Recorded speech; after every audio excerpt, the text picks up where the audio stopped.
ये स्टोरी एक ऐसे हाई स्कूल स्टूडेंट की है जो कि एक ऐसे वर्चुअल रियलिटी गेम के अंदर टेलीपोर्ट हो जाता है जिससे कि वो पहले नहीं खेल सकता था।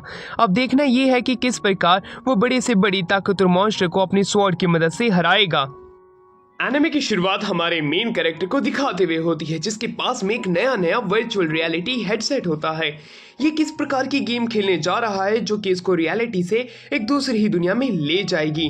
कैरेक्टर का नाम रेजी होता है और रेजी को ये गेम काफी दिनों बाद मिली है। ये गेम बहुत पहले ही रिलीज हो चुकी थी। इसके काफी सारे दोस्त अभी ये गेम खेल रहे हैं। अभी उनके साथ प्ले करने के लिए जा रहा होता है। वो उस वर्चुअल रियलिटी हेडसेट को ऑन कर लेता है, खुद को एक लाइब्रेरी में पाता है। उसके सामने एक एआई कैट होती है जो कि स्टार्टिंग विंडो की तरह ही काम करती है, जिसका नाम चेसर होता है। वो उससे बोलता है कि तुम इस दुनिया के अंदर गेम प्ले करने आए हो तो मैं तुम्हारे कैरेक्टर को रीसेट करना एक बार सिखा देता हूँ। तुम इसे जिस मर्जी तरीके से कस्टमाइज कर सकते हो और साथ ही में वो उसे कुछ गियर्स भी देता है जिसके अंदर एक एम्ब्रियो नाम का पेंडेंट भी होता है। इसकी मदद से वो अपनी गेम लाइफ को और भी ज्यादा अच्छे तरीके से प्ले कर पाएगा। ये एम्ब्रियो जो है इसी के ही साथ में इवॉल्व करता रहेगा जैसे जैसे वो ताकतवर बनता जाएगा। उसके बाद में वो एआई कैट जो होती है वो उससे कहती है कि अब तुम्हें एक ऐसी जगह को चुनना होगा जिसके अंदर तुम स्पॉन होना चाहते हो। यहाँ पे अलग अलग प्रकार की कंट्रीज हैं जिसके अंदर में से वो जो भी चुनेगा उसे वहीं पे भेज दिया जाएगा।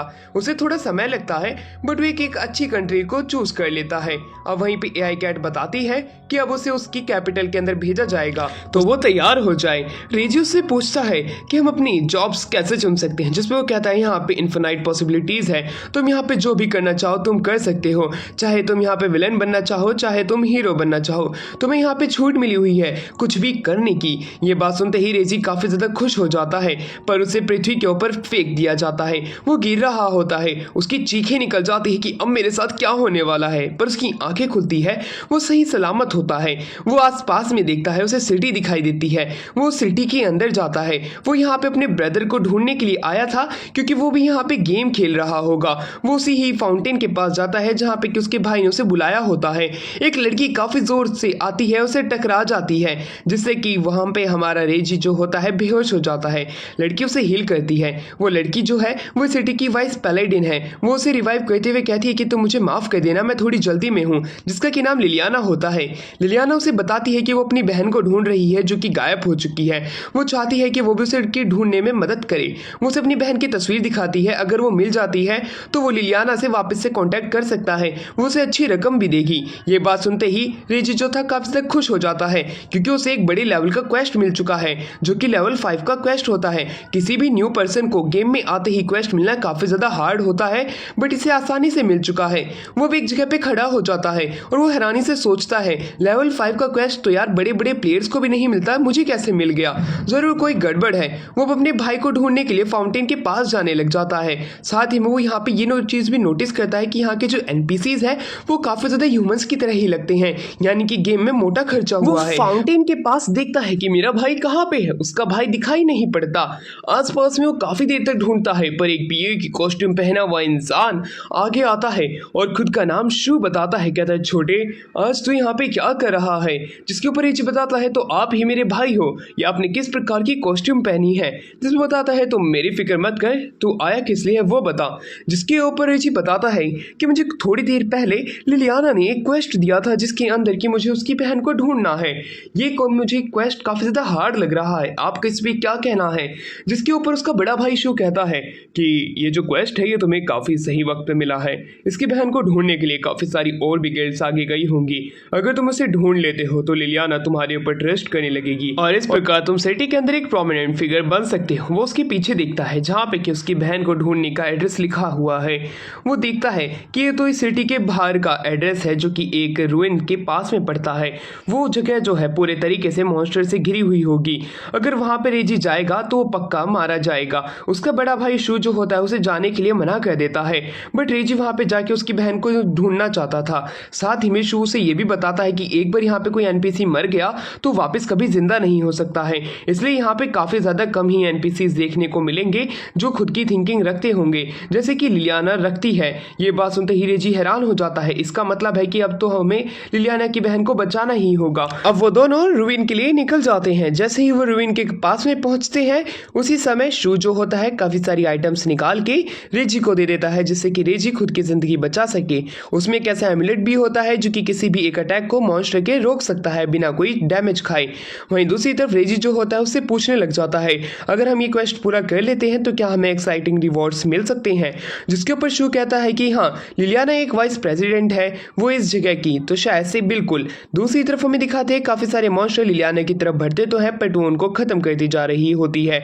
मॉन्स्टर की तादाद काफी ज्यादा बढ़ चुकी थी। हमें लिलियाना को दिखाते हैं जो कि लिलियाना की सिस्टर होती है। वहीं मॉन्स्टर काफी ज्यादा बढ़ रहे थे इसीलिए बीच में आ जाता है शू। अपनी गन की मदद से वो काफी सारे मॉन्स्टर्स को मार देता है। वहीं पर रेजी आके उसे बताता है कि हम उसे यहाँ पे बचाने के लिए आए हैं, वो उनके पीछे खड़ी रह सकती है। उसी समय लिलियाना उनकी टीम को ज्वाइन कर लेती है। उसका लेवल 201 होता है। ये देख के तो रेजी खुद भी हैरान था। शू को ये बात पता चलती है। शू वहाँ पे तैयार होता है सामने से आने वाले मॉन्स्टर से फाइट करने के लिए, बट सभी हमें दिखाया जाता है कि जमीन के अंदर से एक वॉर्म बाहर निकल के आता है जिससे कि शू फाइट तो कर रहा था और वो उसे लगभग हरा ही देता है।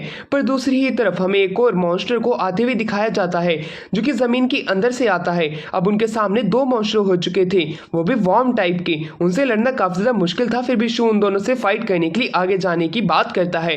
वो खुद को पूरे तरीके से चार्ज करता है बट उसी समय वहां पे मारा जाता है। रेजी आगे जाके फाइट करने की कोशिश तो करता है बट बीच में लिलियाना आके उसे बचा लेती है क्योंकि उसे भी पता है कि इसका लेवल 0 है और इन मॉन्स्टर्स का कुछ भी नहीं कर सकता है।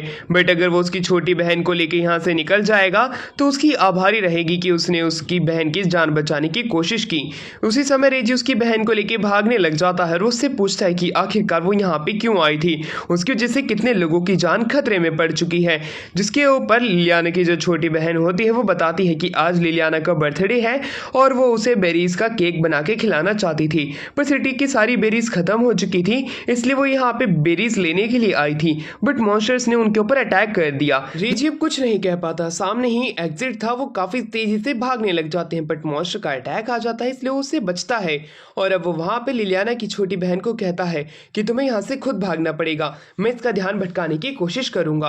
अब वो रेजी की बहन को ले जाता है एग्जिट की तरफ और पेड़ के पास छोड़ते हुए एक एमुलेट देता है जिससे कि वो अटैक को रोक सकती है। उसे तेजी से भागने के लिए कहता है जब वो उस मॉन्स्टर का ध्यान भटकाएगा। लिलियाना की बहन ऐसा ही करती है बट रेजी काफी ज्यादा इंजर्ड हो जाता है और लिलियाना की बहन अब भाग नहीं पाती। वहीं पे दूसरी तरफ रेजी काफी सारे हेल्थ पोशन लेता है और खुद को ठीक करता है। वो उसे वापस से भागने के लिए कहता है बट वो मॉन्स्टर उसी की ही बहन के पीछे भागने लग जाता है। अब वो लिलियाना की सिस्टर को बचाने के लिए आगे कूदता है और उसे बचा भी लेता है। वो दोनों सेफ होते हैं। मॉन्स्टर का अटैक उस पर काम नहीं आता क्योंकि एमुलेट का यूज हो चुका था। अब रेजी सोच में पड़ जाता है कि मॉन्स्टर उसी के ही सामने है और वो दोनों यहाँ पे मरने वाले हैं। वो लिलियाना की बहन को ऐसे मरने नहीं दे सकता है। उसके हाथ पे रखे एम्ब्रियो को वो कहता है कि मेरी जिंदगी तुमसे ही जुड़ी हुई है, मैं चाहता हूँ कि तुम इस लड़की को बचाने में मेरी मदद करो, मैं चाहता हूँ कि मैं इस लड़की को बचाऊं। वो इतना जोर से चिल्लाता है कि जैसे ही मॉन्स्टर आगे की तरफ अटैक करने आता है एक प्रोटेक्टिव शील्ड उनके आसपास में बन जाती है जिससे कि उस मॉन्स्टर के अटैक का उनके ऊपर कुछ असर नहीं होता। रेजी के हाथ से एम्ब्रियो अब गायब हो चुका होता है। अब वो एक लड़की के आकार में आ जाता है। रेजी ये देख के काफी ज्यादा हैरान होता है कि कैसे एम्ब्रियो एक लड़की में कन्वर्ट हो चुका है। वहीं पे वो लड़की काफी ज्यादा खूबसूरत लग रही होती है। लड़की का नाम नेमेसिस होता है। नेमेसिस उसे कहती है कि अभी वो उसकी मदद करेगी। वो एक स्वॉर्ड में कन्वर्ट हो जाती है जो कि काफी ज्यादा ताकतवर थी और उसे कहती है कि पूरे दृढ़ संकल्प से वो इस मॉन्स्टर को खत्म कर दे। ऐसा ही वो करता है। वो अपने स्वॉर्ड को आगे करते हुए उस मॉन्स्टर पे अटैक करता है। वो मॉन्स्टर खत्म हो जाता है। बड़ी ही आसानी से उसने मॉन्स्टर को हरा दिया होता है नेमेसिस की मदद के साथ में। नेमेसिस उसे बताती है कि उसने उसी के ही साथ में जन्म लिया है, वो उसका मास्टर है। वहीं लिलियाना जो होती है अपनी बहन से मिलती है। उसी दौरान हमें दिखाया जाता है कि कैसे उनके पीछे से शू भी आ चुका होता है। वो सभी लोग जिंदा होते हैं। शू अपना लोर बताता है कि कैसे वो जो मॉन्स्टर्स ने अटैक किया था तब वो पृथ्वी को खोद के आ गया था। उन्हें अब बेरीज मिलती है। बेरीज खा के वो खुश तो थे। नेमेसिस कहती है इतने बड़े मिशन के लिए सिर्फ बेरीज ही मिलेंगी। दूसरी तरफ शू बताता है कि उसने सिटीज की सारी बेरीज खरीद ली होती है। इसका मतलब है कि वहां पे लिलियाना की बहन बेरीज क्यों ढूंढने गई थी, वो भी इसी की ही वजह से, क्योंकि इसने सारी बेरीज को खरीद लिया होता है। वहीं पे हमारा रेजी उसके ऊपर काफी ज्यादा गुस्सा भी होता है बट अब कुछ कर नहीं सकते थे। काफी सारे ऑब्जेक्ट्स आपस में बात करते हैं कि कैसे लिलियाना की बहन को और लिलियाना को मारने के लिए उन्हें कितना अच्छा ट्रैप बनाया था, पर एक 0 लेवल के प्लेयर ने बीच में आके उनके उस ट्रैप को पूरे तरीके से बेकार कर दिया। अब उन्हें कुछ और नई चीज ढूंढनी पड़ेगी। इसी दौरान दौरान हमारा सीन शिफ्ट होता है। काफी समय बीत चुका होता है। एक रात के दिन हमें दिखाया जाता है कि तीनों बैठ के पार्टी कर रहे होते हैं, पर उसी दौरान रेजी की स्क्रीन पे वार्निंग आती है। शू बताता है कि उसे रियलिटी वर्ल्ड के अंदर किसी चीज की कमी होगी, इसलिए वो वार्निंग आ रही है। रेजी कहता है कि उसे वॉशरूम जाना होगा। वहीं दूसरी तरफ नेमेसिस उसे जाने से मना करती है क्योंकि उसे खाना खाना है। अगर वो ऑफलाइन गया तो नहीं खा पाएगी, बट रेजी हकीकत में ऑफलाइन चला जाता है। जब तक वो ऑनलाइन आता है, शू ने सारा खाना खा लिया होता है और इसी वजह से अब हमारी नेमेसिस भी काफी ज्यादा गुस्से में आ जाती है। वो उदास हो चुकी थी, पर शू वापस से और खाना ऑर्डर कर देता है, जिससे कि वो खुश हो जाती है और पेट भर करके खाना खाती है। वहीं रेजी जो होता है वो शू से काफी तरह के क्वेश्चंस पूछता है कि आखिरकार ये एम्ब्रियो क्या चीज है, जिसके ऊपर वो बताता है कि इनकी भी रैंक होती है और जो तुम्हारे पास एम्ब्रियो है ये हाइब्रिड मेडन टाइप का है। ये तुम्हारे ही साथ में इवॉल्व करता जाएगा। जितने ज्यादा ताकतवर तुम बनोगे, तुम्हारा एम्ब्रियो भी उतना ही ज्यादा ताकतवर बनता जाएगा। इस समय वो नेमेसिस की ही बात कर रहा होता है। वहीं दूसरी तरफ रेजी उससे पूछता है कि आखिरकार लिलियाना तुम्हारी तरफ इतनी ज्यादा हॉस्टिल क्यों थी, आखिरकार इसके पीछे वजह क्या है। जिसके ऊपर शू बताता है कि ये बहुत समय पहले की बात है। एक समय यहाँ पे एक बहुत बड़ा युद्ध हुआ था जो कि दो राज्यों के बीच में था।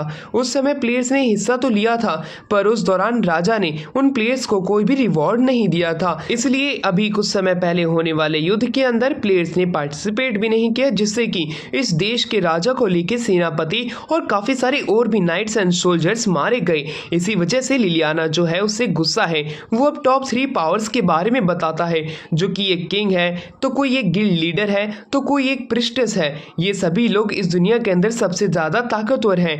ये आपस में फाइट करते रहते हैं टॉप पावर्स के लिए। इसी दौरान उन्होंने ये सोचा कि हम एक राज्य पे भी हमला करना चाहिए। राज्य पे हमला करते दौरान कुछ और राज्य भी साथ में आ गए, जिससे कि इस राज्य की हालत काफी ज्यादा बेकार हो चुकी है।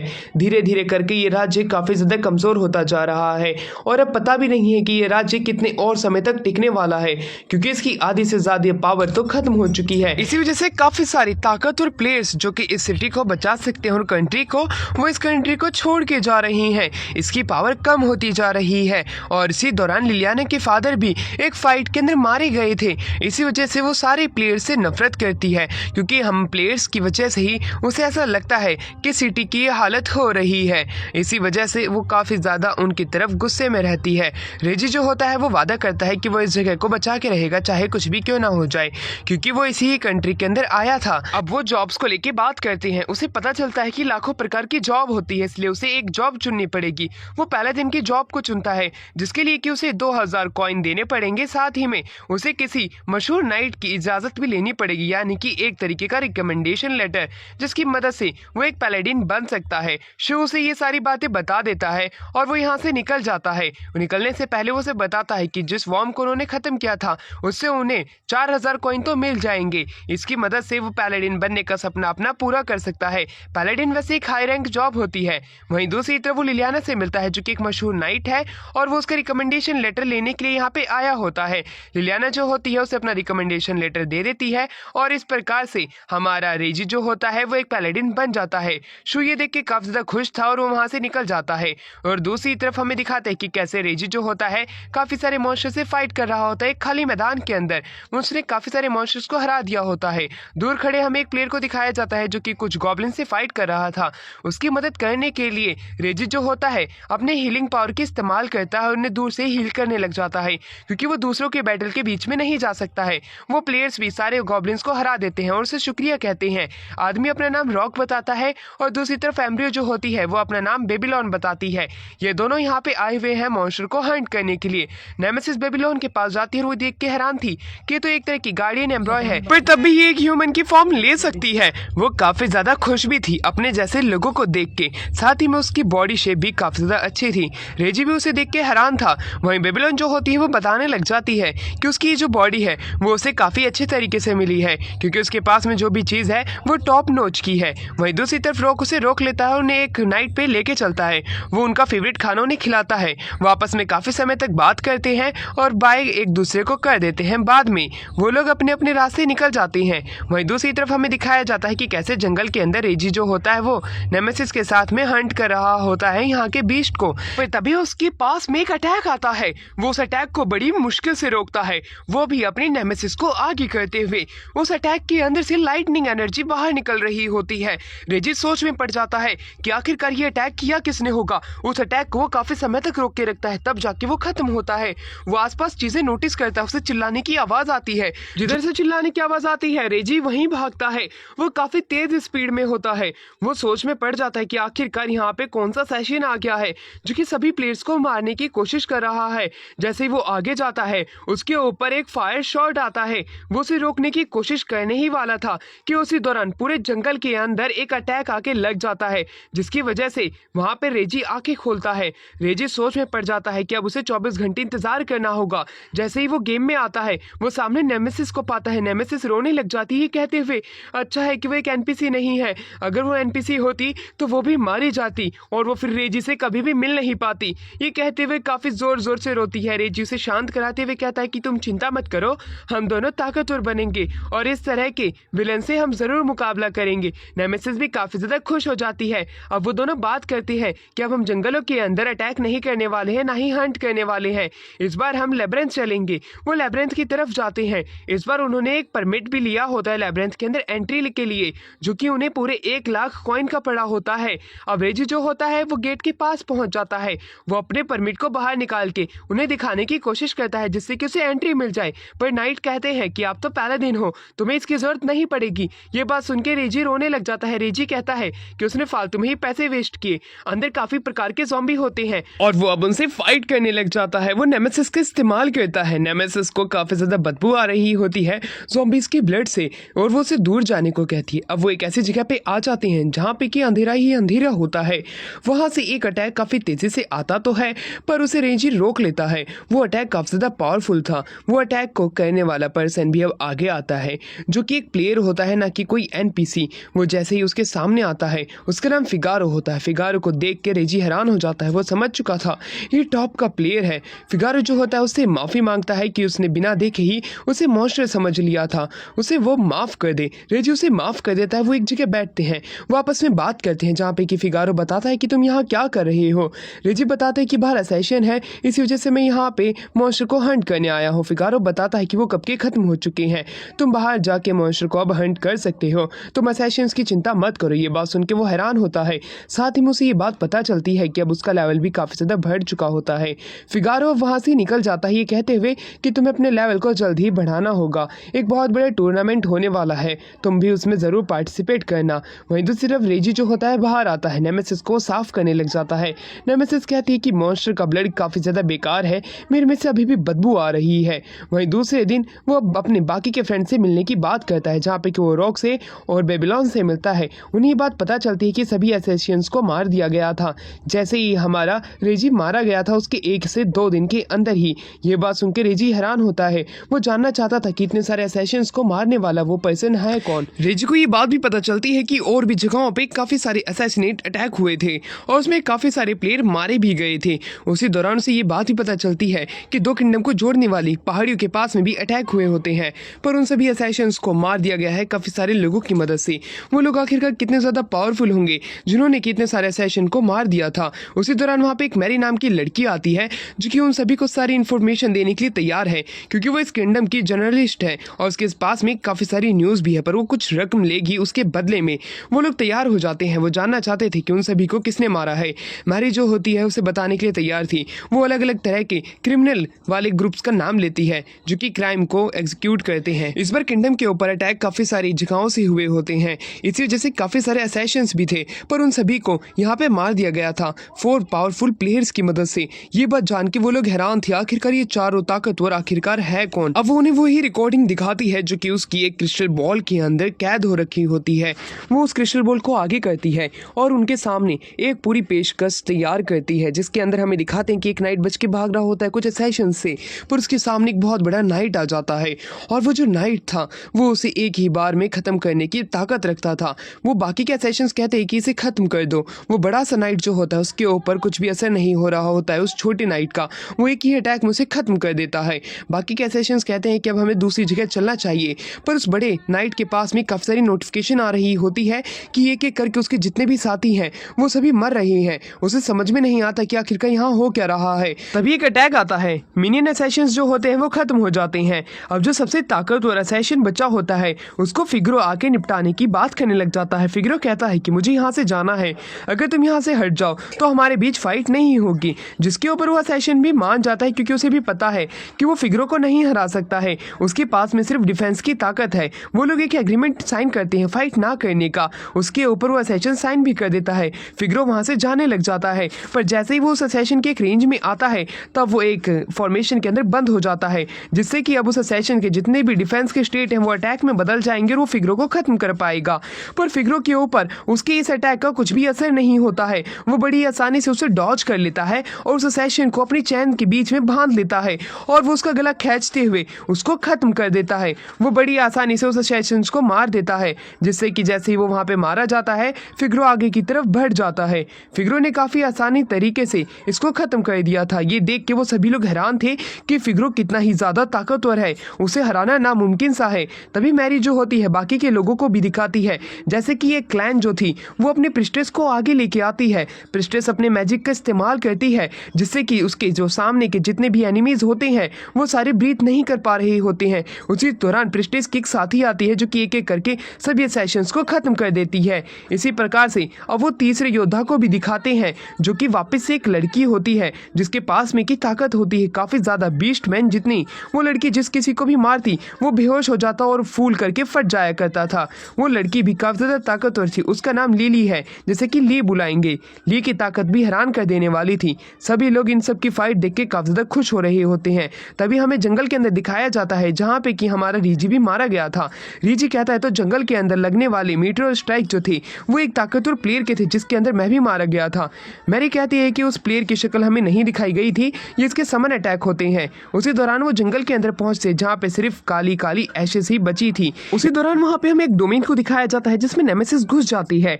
जब रेजी उसके अंदर जाता है तब वो उसी एआई कैट से भी मिलता है। एआई कैट उसे देख के हैरान हो जाती है क्योंकि किसी भी प्लेयर का इस जगह पे आना नामुमकिन था, पर रेजी यहाँ पे आ चुका है। वो उसे बताता है कि उसे अब एक दूसरी सिटी में जाना चाहिए, उधर पे जाके उसे मिशन पूरे करने चाहिए, क्या पता वो ताकतवर भी बन जाए। उसकी बातों को रेजी सीरियसली लेता है और नेमेसिस के साथ में उस जगह पे जाने का प्लान भी बनाता है। वो काफी समय तक उस जगह पे रुकता है और उस एआई कैट से बात करता है। एआई कैट जाते जाते उसे बताती है कि काफी सारे और भी अच्छे इवेंट्स आने वाले हैं, तो उसमें पार्टिसिपेट करना मत भूलना। मुझे ऐसा लगता है कि रेजी ताकतवर और भी ज्यादा बन सकता है नेमेसिस के साथ में। अब वो लोग अपने साथियों से मिलते हैं जो कि रॉक और बेबीलोन होते हैं। उससे वो एक ऐसी जगह पे मिलते हैं जहाँ पे कि वो अपने अगले मिशन को डिसाइड कर रहे होते हैं, जो कि ओगरे को मारने का था। उसी दौरान काफी सारे लोग उन्हें ही देख रहे थे। उन्हें पता चलता है कि उनके पास मैरी है, शायद से ये लोग इसलिए देख रहे थे। मैरी भी उनको ज्वाइन करने की बात करती है क्योंकि उनके इस मिशन के अंदर उन्हें और भी प्लेयर्स की जरूरत पड़ेगी, तो मैरी भी उनके काम आ सकती है। तो वो सभी लोग तैयार हो जाते हैं कि वो जाते जाते काफी सारे ऑर्ड्स को भी खत्म करने का काम करेंगे। इसीलिए वो अब अगले दिन मिलने के लिए तय कर लेते हैं। वो सभी लोग एक एक करके यहाँ से चले जाते हैं और अगले दिन मिलने के लिए तैयार हो जाते हैं। एक जगह पे हमें दिखाया जाता है काफी सारे ऑर्क्स गॉब्लिन्स जो होते हैं एक काफी बड़े मर्चेंट ग्रुप के ऊपर अटैक कर रहे होते हैं। उन्हें खत्म भी बड़ी ही आसानी से कर देते हैं। खत्म करने वाला एक बहुत बड़ा ऑर्क होता है। अगले दिन हमें दिखाया जाता है कि कैसे रेजी, नेमेसिस, रॉक, बेबीलोन और मैरी जो है अपनी जर्नी के लिए निकल जाते हैं। वहीं पे उसे पता चलता है कि कैसे रॉक के पास में काफी सारे बीस्ट को पैट करने वाला एक जेम स्टोन भी है और काफी सारे मॉन्स्टर को कैद करने वाला भी। उन्हीं के ही सामने हम एक मर्चेंट ग्रुप को दिखाते हैं जो कि मॉन्स्टर से फाइट कर रहे होते हैं। उन्हें बचाने के लिए वो आगे की तरफ निकल जाते हैं और वो उन्हें सभी को बचा भी लेते हैं। वो मर्चेंट ग्रुप जो होता है उन्हें थैंक्स करता है, पर बीच में ही एक बहुत बड़ा ऑर्क आ जाता है। उसके अटैक को रोकने के लिए रेजी जो होता है वो बीच में चला जाता है। रेजी अपने स्वॉर्ड का इस्तेमाल करता है जो कि नेमेसिस होती है। वो ऑर्क वाकई में काफी ज्यादा शक्तिशाली था, उसके अटैक से बचना नामुमकिन सा हो रहा होता है रेजी के लिए। तभी वो एक मिस्ट को रिलीज कर देता है जो कि पॉइजन की तरह काम करता है। उसकी चपेट में आने वाले सभी लोग बेहोश होने लग जाते हैं, कुछ लोग तो मर भी रहे होते हैं। उसी दौरान रेजी को भी काफी ज्यादा दिक्कत आ रही होती है, पर राइनो बीच में आकर उसे बचाने की कोशिश करता है, पर वो आखिर में मारा जाता है। वो अब ऑर्क आगे बढ़ता है और उनसे अटैक करने के लिए आगे आता है। उसी दौरान बेबीलोन जो होती है अपने मैजिक का इस्तेमाल करती है और कुछ समय का वक्त दे देती है जिससे कि रेजी अपने अटैक का इस्तेमाल कर सके। रेजी ऐसा ही करता है, वो अपने स्वॉर्ड को उठाता है और उसके अटैक को रोकने की कोशिश करता है, पर उसमें नाकामयाब होता है। उसके अंदर सिर्फ वो ऑर्क के एक कुछ उंगलियों को ही इंजर्ड कर पाया था, पर उसकी काफी ज्यादा एनर्जी पहले ही जा चुकी हुई होती है। वहीं दूसरी तरफ हमें मैरी को दिखाया जाता है जो कि एक पोर्शन को रेजी की तरफ फेंक देती है, जिससे कि वो उस मिस्ट के अंदर भी सांस ले सकता था। अब वो अच्छे से उससे फाइट करने लग जाता है, पर शायद से और को मारना नामुमकिन था, वो उसे दूर फेंक देता है। उसी दौरान आसमान से एक बहुत बड़ा बाज भी उसके ऊपर अटैक करने लग जाता है। उस बाज को हराना उसके लिए नामुमकिन था, एक साथ वो दो एनिमीज को नहीं रोक सकता था। इसलिए रॉक जो होता है वो बेबीलोन के साथ में मिलकर उस बाज से फाइट करने का वादा करता है, जिससे कि रेजी उस ऑर्क से फाइट कर सकता है। वहीं रेजी जो होता है ऑर्क की तरफ देखता है, उससे फाइट करना यानी कि मौत को दावत देना, वो उसे हराने वाला लायक ताकतवर नहीं है। वहीं दूसरी तरफ वो जब उससे फाइट करने जाता है, सिर्फ वो उसके अटैक को डॉज ही कर सकता था, वो उसे मार नहीं सकता था। फिर भी वो अपनी ताकत का इस्तेमाल करता है और उसके सर को उसके धड़ से अलग कर देता है, पर तब भी वो ऑर्क जो था वो जिंदा होता है। वो मुक्के से रेजी को दूर फेंक देता है। रेजी को बात याद आती है कैसे कि वो एआई कैट ने बताया होता है कि ऑर्क का दिल जो होता है वो उसके पेट में होता है, अगर उसे खत्म करना है तो पेट पे अटैक करना पड़ेगा। तभी रेजी के स्टेट जो होते हैं वो एबनॉर्मल होने लग जाते हैं, उसकी एनर्जी फ्लक्चुएट करने लग जाती है। वहीं दूसरी तरफ वो ऑर्क जो होता है उसकी आइज जो है वो उसके शोल्डर्स में आ जाती है, वो देख सकता था। वहीं दूसरी तरफ रेजी जो होता है वो खुद को देखता है और नेमेसिस बताती है कि उसकी पावर बढ़ रही है। तभी नेमेसिस जो होती है वो इवॉल्व कर जाती है। अब वो लेवल 2 की हो चुकी थी। अब जो उसके पास में स्वॉर्ड थी वो एक हेलबार्ड में बदल जाती है, जो कि वाकई में काफी ज्यादा ताकतवर थी। रेजी को लगने लग जाता है कि अब वो इस रॉक को हरा सकता है। ऑर्क से फाइट करने के लिए वो आगे जाता है और वो वाकई में उसके ऊपर इतना ज्यादा खुकार अटैक करता है कि उस ऑर्क की छाती जो है वो बीच में से फट जाती है और उसके पेट के आर पार भी अब दिखने लग जाता है। उस पेट के आर पार हमें एक दिल दिखाया जाता है जो कि खुद को वापस से रीजनरेट कर लेता है।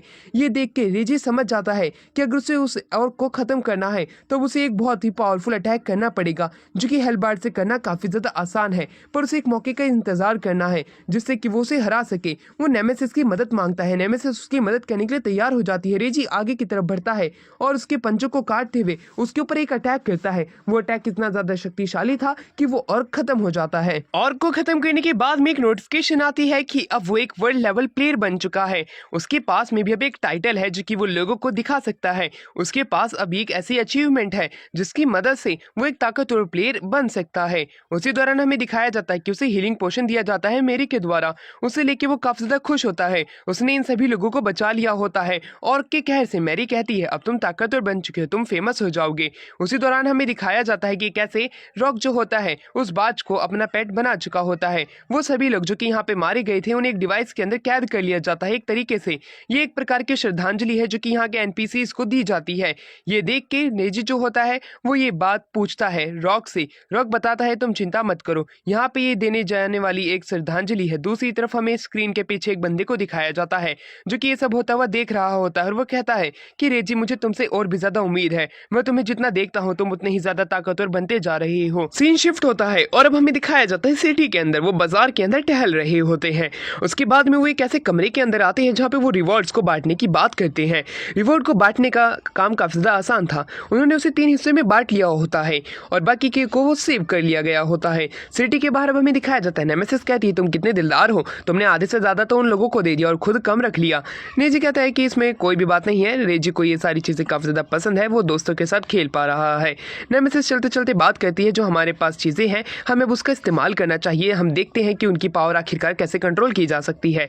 उसी दौरान रेजी कहता है कि तुमने बात सही बोली है। उसके पास में एक ऐसा ग्लव है जो कि उसकी पावर को काफी गुना बढ़ा देता है, वो उसका इस्तेमाल करता है एक मॉन्स्टर को मारने के लिए, पर वो अटैक सीधा उल्टा उसी के ही ऊपर आके लग जाता है जिसकी वजह से उसे काफी ज्यादा तकलीफ होती है और उसके सामने आने वाला मॉन्स्टर भी किसी और ट्री मॉन्स्टर की वजह से मारा जाता है। नेमेसिस ने भी अब बीच में आके उन लोगों को बचा लिया होता है क्योंकि बड़ी ही आसानी से तो वो उसे खत्म नहीं कर पा रहा था क्योंकि अटैक हमेशा उल्टा पड़ रहा होता है। उसी दौरान हमें दिखाया जाता है जब रेजी पीछे बैठा हुआ होता है उसकी एचपी काफी ज्यादा कम होती है। पीछे से एक बंदा आता है जो किसका की नाम फ्लेमिंसो होता है। फ्लेमिंसो जो होता है उसे एक चीज देने के लिए तैयार था बट उसके बदले वो पैसा लेगा, इसकी मदद से वो अपनी इस पावर को कंट्रोल कर पाएगा। जैसे ही वो उसे पीता है उसके ईयर सूख जाते हैं जो कि किसी बीस्टमैन की तरह लग रही होते हैं। ये देख के वो काफी ज्यादा गुस्से में आ जाता है कि आखिरकार इस बंदे ने क्या कर दिया। वो उसे पीटने की बात करने लग जाता है, वो उससे पूछता है कि आखिरकार ये चीज अब कैसे हटेगी, जल्द से जल्द बता दो। वो बताता है कि कुछ घंटे के अंदर ये चीज हट जाएगी। रेजी का जो गुस्सा है वो सर से ऊपर चला जाता है, वो उसे पीटने के लिए तैयार था बट तभी वो वहां से भाग जाता है सिटी के अंदर। उसका पीछा करते हुए रेजी तो जाता है, पर बीच में मैरी मिल जाती है। मैरी उसका पोर्ट्रेट बनाती है उसके ईयर्स को देख के। वो कहती है कि इस प्रकार की ड्रेस तुम्हारे ऊपर काफी ज्यादा अच्छी लगेगी, बट रेजी मना कर देता है और मैरी से कहता है कि अब मैं तुमसे बाद में मिलूंगा, अभी मैं जरूरी काम से कहीं जा रहा हूँ। मैरी भी कहती है तो ठीक है, हम बाद में कभी मिल लेंगे। वहीं अब हमें एक मर्चेंट शॉप के अंदर दिखाया जाता है रेजी को, जो कि यहाँ पे वेपन्स के लिए आया था, बट उसे वहाँ पे मिल जाते हैं रॉक और बेबीलोन। बेबीलोन और रॉक से बात करते उसे ये बात पता चलती है कि जितने भी एम्ब्रियोज होते हैं वो अपने मालिक के मन के थॉट्स को पढ़ सकते हैं। इसका मतलब है कि अभी जो नेमेसिस है वो हर चीज़ पढ़ सकती थी, जो कुछ भी अभी तक रेजी सोच रहा होता है। वहीं दूसरी तरफ वो रॉक की ड्रेस को देखता है, जो कि उसे काफ़ी ज़्यादा यूनिक लगती है। रेजी भी खुद के लिए यहाँ पे अब ड्रेस पसंद करने की बात करता है। नेमेसिस उसके लिए एक अच्छी ड्रेस ढूंढती है। अब वो लोग तैयार हो जाते हैं बाहर जाके अपनी पावर चेक करने के लिए, और उससे पहले वो कुछ गाचा बॉल्स को बाहर निकालते हैं, जिसके अंदर से उनके पास आइटम निकल के आएंगी। इस बार लग रहा होता है रेजी को कि उसके पास काफी ज्यादा अच्छी आइटम आएगी, पर शायद से उसका लक बहुत ही ज्यादा खराब है। उसके पास हमेशा गलत ही चीज आ रही होती है, उसे कोई भी अच्छी चीज नहीं मिली थी। पर दूसरी तरफ रॉक और बेबीलोन को काफी ज्यादा अच्छे ग्लव्स मिल गए थे, जो कि एक रेयर रैंक के थे। अब तो नेमेसिस को भी लगने लग जाता है रेजी की किस्मत में कुछ नहीं है, कि तभी उसी दौरान एक रेयर घोड़ा बाहर निकल के आता है उनके गाचा सिस्टम में से, जो कि काफी ज्यादा स्पेशल है क्योंकि ये राइड देता है। ये देखने के बाद में रेजी काफी ज्यादा खुश हो जाता है। वो कहता है कि इतने समय बाद मुझे कुछ अच्छा सा मिला है। वो उसके ऊपर बैठ के राइड करने की कोशिश तो करता है, पर वो घोड़ा उसे नीचे गिरा के भाग जाता है। ये देख के नेमेसिस कहती है तुम एक बेकार के पैलाडिन हो कि तुम्हें घोड़ा भी अच्छे से राइड करना नहीं आता है। दूसरी तरफ हम अब रेजी को दिखाते हैं, जो कि घोड़ा चलाने की स्किल को देख रहा होता है, जिसे कि सीखा भी जा सकता है और खरीदा भी जा सकता है। खरीदना काफी ज्यादा आसान है, इससे हम एक ही बार में उसे यूज करना सीख जाएंगे, पर उसके पास इतने पैसे नहीं थे। अब वहीं वो गेम के अंदर दिखाते हैं नेमेसिस के साथ में जा रहा होता है पैसे कमाने के लिए। रास्ते में चलते चलते वो लोग बात करते हैं कि आखिरकार पैसे कैसे कमाए जाएं। एक लड़की को कुछ गुंडे परेशान कर रहे होते हैं। ये चीज रेजी देख लेता है। वो गुंडे उससे पैसे छीनने के लिए आए होते हैं। लड़की कहती है कि मेरे भाई को अगर तुम छोड़ दोगे तो ये पैसे दे दूंगी। रेजी समझ नहीं पाता कि क्या चल रहा है, इसलिए वो उस लड़की को बचाने के लिए आगे जाता तो है कि तभी वहां पे एक लड़का आ जाता है। उस लड़के का नाम हुगो होता है। हुगो एक रोज आगे करते हुए कहता है कि मैं इस लड़की को बचाने के लिए आया हूँ, मेरा लेवल 130 है। पर उसी दौरान वो गुंडे उसे काफी बुरे तरीके से पीट देते हैं। रेजी बीच में आ जाता है, वो लड़की को सेव कर लेता है। लड़की को दूसरी तरफ जाने को कहता है क्योंकि अब वो गुंडों से निपटने वाला है। एक गुंडा उसे देख लेता है और उसे पीटने के लिए आगे आता है, पर रेजी का एक मुक्का और वो दूर जाके गिरता है। बाकी के गुंडे डर के भाग जाते हैं। रेजी अब हुगो के पास में जाता है।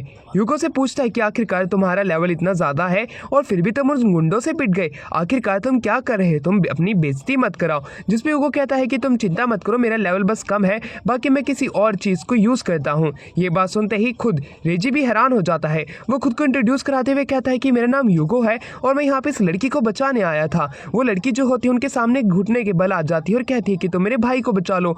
ये एक ऐसी गैंग है जो कि बच्चों को किडनैप करती है और बाद में एक रैंसम मांगती है, अगर हम वो ना दे तो वो उन्हें खत्म कर देती है। ये बात सुनते ही रेजी काफी ज्यादा गुस्से में आ जाता है। वो लड़की उन्हें क्वेस्ट देने का वादा करती है, उसके पास जितने भी पैसे होंगे वो सभी के सभी वो पैसे उन सभी को दे देगी। ये बात सुनते ही रेजी कहता है तुम चिंता मत करो, हम तुम्हारी मदद करेंगे। हुगो आके जाके कहता है तुम चिंता मत करो लड़की, हम तुम्हारे भाई को बचा के लेके आएंगे, चाहे कुछ भी क्यों ना हो जाए। कि तभी हमें गेट के पास में एक लड़की को दिखाया जाता है। उन गुंडों को एक लड़की लेके आ रही होती है और लड़की जो है काफी ज्यादा पावरफुल थी, उसने सभी को पीट दिया था, जिसका नाम सीसो होता है। सीसो भी एक प्रकार की एम्ब्रियो है जिसका इस्तेमाल हमारा हुगो करता है। हुगो उसे देख के उसके पास जाने लग जाता है और कहता है तुमने काफी ज्यादा अच्छा काम किया इन सभी को पीट के। वहीं पे सीसो जो होती है वो कहती है तुम आखिरकार एक बच्ची के साथ क्यों घूम रही हो। वो नेमेसिस की बात कर रही होती है। नेमेसिस गुस्से में आ जाती है, उससे फाइट करने जाती है। अब हुगो और रेजी के बीच में बात होने लग जाती है कि सीसो ने जो है उनका हाइड आउट ढूंढ लिया है, उसी गैंग का जो कि बच्चों को किडनैप करती है और पैसे मांगती है। अब हम उस पर अटैक करने के लिए आगे जा रही हैं। ये बात सुनते ही रेजी भी तैयार हो जाता है क्योंकि उन्हें ये क्वेस्ट मिला था जो कि बच्चों को बचाने का था। वो उनके हाइड आउट के पास में जाते हैं। वो देखते हैं कि उसी दौरान हुगो जो है एक जंगल के अंदर आता है और वहां से वो अपना एक पूरा मैका बाहर निकाल लेता है। वो मैका जो होता है दिखने में काफी ज्यादा पावरफुल लग रहा होता है। अब हमारे रेजी को पता चलता है कि कैसे हुगो का जो लेवल है इतना ज्यादा बड़ा है, वो एक मैका का इस्तेमाल करता है लोगों से फाइट करने के लिए। वो देखते हैं एक फोर्ट के पास में काफी सारी राइड्स जा रही होती है जिनके के अंदर बच्चे होते हैं। सीसो बताती है कि उसके अंदर छोटे छोटे बच्चे हैं, इसका मतलब है कि उन्हें जल्द से जल्द प्लान एग्जीक्यूट करना होगा वरना वो बच्चों को खत्म कर देंगे। इसी वजह से वहां पे हुगो अपना प्लान बताता है। वो ध्यान भटकाने के लिए आगे जाता है और वहां पे काफी सारा स्मोक क्रिएट कर देता है, जिसकी मदद से नेजी जो है वो उस फोर्ट के अंदर जा चुके। अब रेजी जैसे ही फोर्ट के अंदर आता है उसे अनडेड बच्चे दिखाई देते हैं, जो कि वही बच्चे हैं जिनके पैसे नहीं दिए गए थे, उन्होंने उसे खत्म कर दिया था। उनकी बॉडी का इस्तेमाल करके इस बार उन्होंने एक आर्मी बना ली है। अब रेजी जो होता है उन सभी को आज़ाद कराने की बात करता है। वो अपने उसी डिवाइस को बाहर निकालता है जिसके अंदर से बहुत बड़ी फायर निकलेगी और उसे आगे कर देता है और सभी अनडेड्स को वो जला के राख कर देता है। अब जैसे उनकी सोल उनकी बॉडी से निकलती है अनडेड की, वो सभी शुक्रिया अदा करते हैं रेजी को। अब रेजी जो होता है आगे जाने लग जाता है, बट दूर खड़े हमें एक लीश को दिखाया जाता है जो कि हर एक मूवमेंट के ऊपर नजर बनाए बैठा हुआ होता है। वो अपने पास से एक मॉन्स्टर को बाहर भेजता है जो कि यूगो से निपटेगा और लीश खुद अंदर इस फोर्ट के अंदर रेजी से निपटेगा। अब ऐसा ही वो प्लान आगे बढ़ाते हैं। यूगो जो होता है जैसे ही एक पोशन को ड्रिंक करता है, गेट के पास से एक मॉन्स्टर आते हुए दिखाई देता है। वो उस पर अटैक तो करता है पर वो मॉन्स्टर जिंदा था। वो एक बहुत बड़ा ऑक्स होता है जो कि इस बार यूगो पे अटैक करने आया था। यूगो और उसकी जो बिल्ड है बराबर की होती है, बट वो ऑक्स जो है काफी सारे इंसानों को खाने लग जाता है जिससे कि उसकी पावर बढ़ जाती है। यूगो कहता है मुझे अपनी स्पेशल टेक्निक का इस्तेमाल करना पड़ेगा क्योंकि ये काफी ज्यादा ताकतवर है, इसे हराना नामुमकिन सा हो चुका है। उसे काफी ज्यादा दिक्कत आ रही होती है उस मॉन्स्टर ऑक को हराने में, बट दूसरी तरफ वो ऑक्स जो होता है वो छोटे छोटे बच्चों को खाने लग जाता है जिससे कि उसकी पावर और भी ज्यादा बढ़ जाती है। अब वो और भी छोटे बच्चों को खाने के लिए आगे जाता है। इस वजह से यूगो को अपने अब स्पेशल ट्रम्प कार्ड का इस्तेमाल करना ही पड़ेगा चाहे कुछ भी क्यों ना हो जाए। वो ऐसा ही करता है। वो इस बार सीसो को आगे बुलाता है और उसके साथ में मर्ज हो जाता है क्योंकि वो भी एक मेडन टाइप की एम्ब्रियो है जिसकी मदद से वो काफी बड़े अटैक को अनलिश कर सकता है। वो एक बहुत बड़े अटैक को समन करता है जिसकी वजह से उसके सामने बहुत बड़े गेट जो हैं वो क्रिएट होने लग जाते हैं और उसका दरवाजा खुल जाता है। वो ऑक्स उसके अंदर खींचा चला जाता है। दूसरी तरफ अब हमारा सीन यहाँ से शिफ्ट होता है। अब हमें रीजी को दिखाया जाता है जो कि अब उसी ही प्रिजन के अंदर आ जाता है जहाँ पे बच्चों को कैद किए रखे थे। वो उन सभी को आज़ाद करा देता है, बट एक के ऊपर हमें सेक्रीफाइस का साइन दिखाया जाता है। उसे बचाने तो जाता है पर लीश बीच में आके उसे इंजर्ड कर देता है। लीश वहाँ पे आके कहता है कि मैं इन सभी का सेक्रीफाइस करके एक अनडेड मोनार्च बनना चाहता हूँ, यानी कि एक अनडेड किंग जो कि सारे अनडेड को कंट्रोल कर सकता है। बट उसने बीच में आके उसके सेक्रीफाइस को बहुत ही ज्यादा बेकार कर दिया है, वो इसे खत्म कर देगा। अब वो जैसे ही आगे हाथ बढ़ाता है उसके हाथ को काट दिया जाता है। रेजी कहता है कि तुम चिंता मत करो, मैं ऐसा कुछ भी नहीं होने दूंगा। उस लीश का नाम मेज होता है। मेज जो है अब उससे फाइट करने के लिए आगे जाता तो है, पर दूसरी तरफ अब जो रेजी होता है वो उसके हर एक अटैक को डॉज करते हुए उसे काफी ज्यादा इंजर्ड कर चुका था नेमेसिस की मदद से। अब लीश कहता है कि अब मुझे तुम्हें खत्म करना ही होगा चाहे कुछ भी क्यों ना हो जाए। वो अनडेड की एक पूरी आर्मी को उसके ऊपर लॉन्च कर देता है और वहां से निकलने की कोशिश तो करता है, पर रेजी जो होता है वो अपने हॉर्स की मदद से उसके पास आने लग जाता है। अब वो लोग बाहर आ चुके थे। लीश जो होता है वो वापस से अपने एक पावरफुल स्पेल का इस्तेमाल करता है ये सोचते हुए कि ऑक्स जिंदा होगा, बट ऑक्स मर चुका होता है। अब वो दोनों तरफ से घिर चुका था। उसे समझ नहीं आ रहा था कि अब वो क्या करे। अब वो इधर जाएगा तो भी मारा जाएगा, उधर जाएगा तो भी मारा जाएगा। अब वो एक बहुत बड़े स्पेल को कास्ट करता है जिससे कि वो इन दोनों को खत्म कर सके, बट उसका वो स्पेल किसी काम नहीं आता क्योंकि वो स्पेल जो है वो रेजी के ऊपर छोड़ा गया था। रेजी जो होता है नेमेसिस का इस्तेमाल करता है और एक आगे प्रोटेक्टिव शील्ड बना लेता है जिससे कि उसके ऊपर वो अटैक काम नहीं कर पाता है। ये देखने के बाद में लीश काफी ज्यादा गुस्से में आ जाता है। वो उसे कहता है कि मैं तुम्हें काफी सारे पैसे दूंगा तो मुझे जिंदा छोड़ दो, पर रेजी जो होता है उसको खत्म कर देता है अपने एक ही अटैक के अंदर। इस प्रकार लीश का खात्मा हो जाता है। वो वहीं पे बेहोश होकर गिर जाता है। उसे बचाने के लिए वहां पे आ जाती है नेमेसिस और नेमेसिस के साथ में आ जाता है यूगो। यूगो से एक पोशन पिलाता है जिससे कि वो कुछ ही सेकंड में ठीक हो जाता है। वो कहता है शुक्रिया। अब वो अंदर जाके बच्चों को बाहर निकाल के लेके आते हैं। अब काफी सारे बच्चों को बचा चुके थे पर कुछ बैंडिट्स के पास में भी बच्चे थे, बट वो अपने मालिक के उसी लूट को लूटना चाहते थे जिसे कि वो लूटने की फिराक में थे। वो बच्चों को बचाने के बाद में उस लूट के पास जाते हैं। वहां पे एक बहुत बड़ा बॉक्स था। बॉक्स को खोलने पे उन्हें उसके अंदर से काफी सारे के तरीके का खजाना भी मिलता है, बट उसी बीच हमें दिखाया जाता है कि वहां पे एक अंडे की शेप में कोई चीज भी होती है जिसे हिलाने पे एक आग की तरह वो खुल जाती है। ये देखते ही वो हैरान हो गए थे, बट उसमें से एक अटैक आता है जो कि उन सभी को खत्म कर देता है। उसके बाद में वो वहीं पे एक मॉन्स्टर में बदल जाता है। वो मॉन्स्टर काफी ज्यादा ऑक्स की तरह लग रहा होता है, बट दूसरी तरफ हमें एक आदमी को दिखाया जाता है जो कि स्क्रीन के पीछे ये सब होता हुआ देख रहा था, जिसका कि नाम जेबरवॉक होता है। जेबरवॉक कहता है कि अच्छा वो डीमन अब वापस आ चुका है। इस बार ये डीमन ऑक्स और लीच मेज के भेस में आया है। वहीं दूसरी तरफ हमें दिखाते हैं वो जो डीमन होता है वो आसपास के लोगों को खत्म करने लग जाता है। रेजी और यूगो जब ये बाहर आके देखते हैं तो वो हैरान हो जाते हैं, बट वो वहां से निकलने की फिराक में थे, बट एक लड़की बीच में आ जाती है जो कि उस डीमन का ध्यान अपनी तरफ कर लेती है। वो डीमन अब उस लड़की को मारने के लिए आगे बढ़ता है, बट बीच में रेजी आके उसके अटैक को रोकने की कोशिश करता है, उसके हाथ को जला देता है। बस डीमन पे ज्यादा असर नहीं होता, डीमन खुद को वापस से हील कर लेता है। वो रेजी पे अटैक करने के लिए आगे बढ़ता है, यूको से चलने के लिए कहता है वरना वो सभी खत्म हो जाएंगे। पर रेजी जो होता है उसका ध्यान भटकाने की बात करता है जब तक बाकी के लोग निकल जाए। ऐसा ही होता है, बाकी के लोग निकल जाते हैं। रेजी पीछे खड़ा होकर उस मॉन्स्टर से फाइट करने लग जाता है। रेजी के ऊपर वो मॉन्स्टर भड़क जाता है। उसे ये बात पता चलती है नेमेसिस के द्वारा कि उस डीमन के अंदर काफी तरह की रिजल्टमेंट है जो कि अलग अलग लोगों की है। इसका मतलब है कि उस बॉडी को कंट्रोल करने वाला कोई एक नहीं, काफी तरीके के लोग हैं, यानी कि वो अभी से खत्म नहीं कर सकता है। हमें लीश का इंतजार करना होगा जब तक कि उस वो डीमन की बॉडी पे काबू ना पा ले। इस वजह से वो उसके अटैक्स को अभी डॉज ही कर रहा होता है, बट एक समय पे आके वो उसके ऊपर अटैक करना भी शुरू करेगा।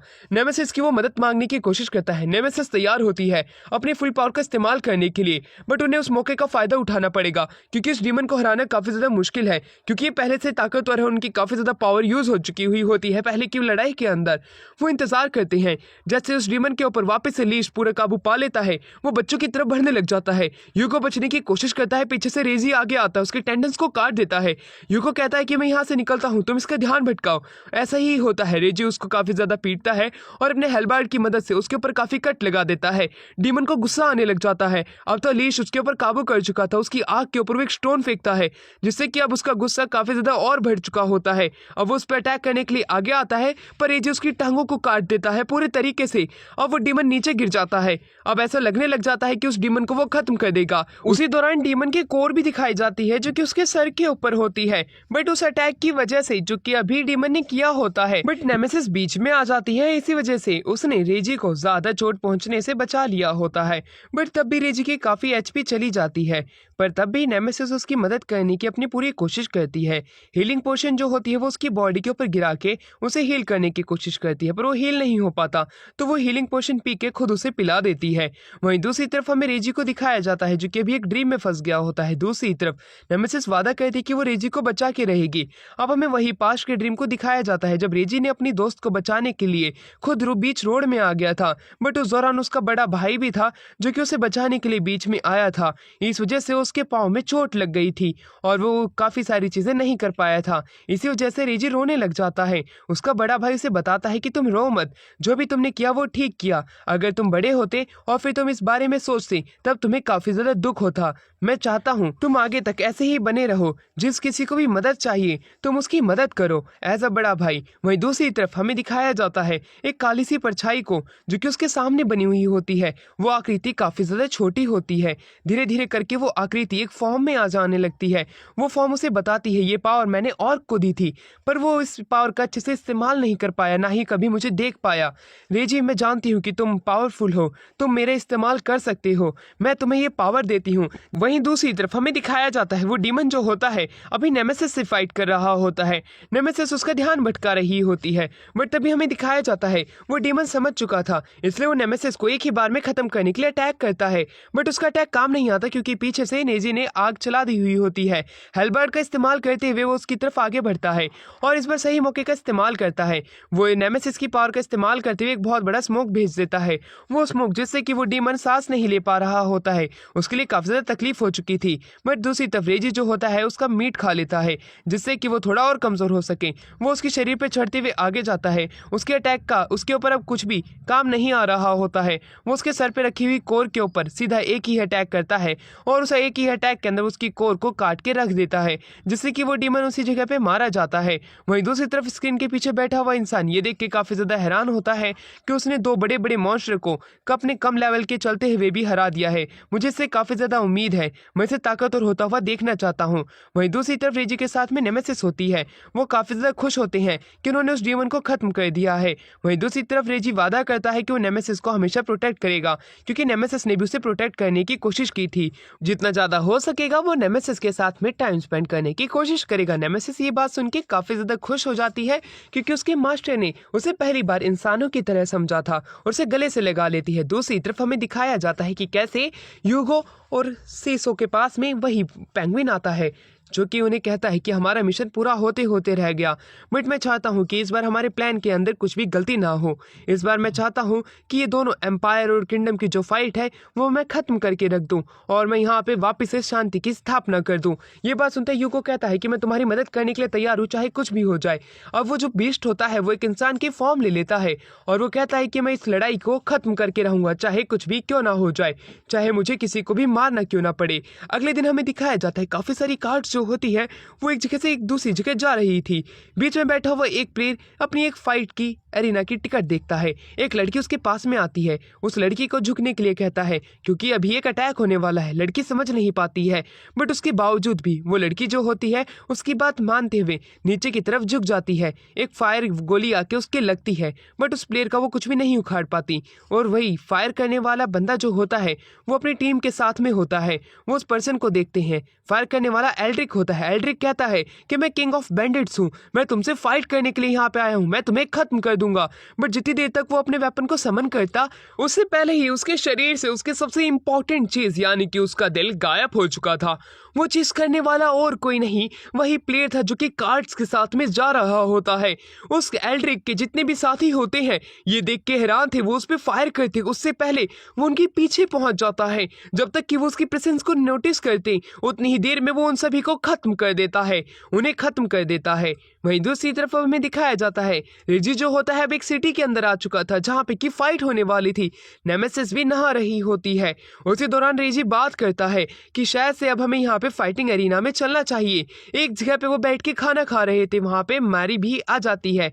मैरी जो होती है वहाँ पे आके बात करने लग जाती है, ये कहते हुए कि रेजी तुम काफी ज्यादा पावरफुल तो हो चुके हो, बट तुम्हें सिर्फ एक ही स्टेट के अंदर अपनी सारी पावर नहीं लगानी है, तुम्हें बाकी की चीजों के ऊपर भी ध्यान देना पड़ेगा, तभी तुम एक ताकतवर प्लेयर बन सकते हो। इसीलिए वो उसकी काफी सारी गलतियां बताती है जो कि अभी वो गेम के अंदर कर रहा है। रेजी ये बात सुन के हैरान होता है कि मैरी को कितनी ज्यादा चीजें पता है। मैरी जो होती है साथ ही में नेमेसिस के बारे में भी बताने लग जाती है कि नेमेसिस जो है एक मेड इन एम्ब्रियो टाइप है, इसकी जो पावर है ये लिमिटेड नहीं है, इसकी पावर अभी और भी ज्यादा बढ़ेगी अगर तुम इसका सही से इस्तेमाल करोगे तो ही, क्योंकि ऐसे काफी सारे प्लेयर्स हैं जो कि अपने मेड इन की पावर को काफी ज्यादा इंक्रीज करके रखते हैं मैक्स लेवल तक, जिसके बाद में वो स्पेशल अटैक का इस्तेमाल कर सकते हैं। वहीं दूसरी तरफ हमें दिखाया जाता है वहाँ पे रॉक और बेबीलोन भी आ जाती हैं। मैरी इस चीज़ का फायदा उठाती है, वो वहाँ से निकल जाती है क्योंकि काफ़ी देर से जो रेजी जो होता है उसके एम्ब्रियो के बारे में पूछ रहा होता है। वो वहाँ से निकल तो जाती है और साथ ही में वो बेबीलोन के साथ में बैठ के खाना खाने लग जाते हैं। अब वो फाइट के बारे में बात करते हैं जो कि फाइटिंग एरिना में होने वाली है। वहाँ की टिकट मैरी जो होती है उन सभी को दे देती है और कहती है कि इस फाइट को जरूर से देखने आना क्योंकि दो सबसे स्ट्रॉन्गेस्ट प्लेयर इस बार फाइट करने वाले हैं। ये फाइट काफी ज्यादा रोमांचक रहेगी और कुछ सीखने को भी तुम लोगों को मिल जाएगा। मैरी की बात सुनकर वो सभी लोग काफी ज्यादा खुश होते हैं कि उन्हें टिकट आसानी से मिल गई। बट दूसरी तरफ हमें दिखाया जाता है उस गैंग को हराने की वजह से उन्हें 80 मिलियन कॉइन मिले हुए होते हैं। इस कॉइन को बांटने के लिए उन्हें यूगो और सिसियो को जरूरत पड़ेगी क्योंकि उन्होंने भी तो उनकी मदद की थी। इसी वजह से अब वो उन्हें इनविटेशन भेज देते हैं सिटी में आने के लिए। उसी दौरान हमें दिखाया जाता है कि कैसे शू बच्चों के साथ में खेल रहा होता है। उसके ऊपर एक पेट भी था। उसकी मालिक लिवेथियन आ जाती है। लिवेथियन अपने पेट के लिए माफी मांगती है अगर उसने उसे परेशान किया। अब वो लिवेथियन अपने पेट को अपने पास बुलाती है, उसके पास वो चला जाता है।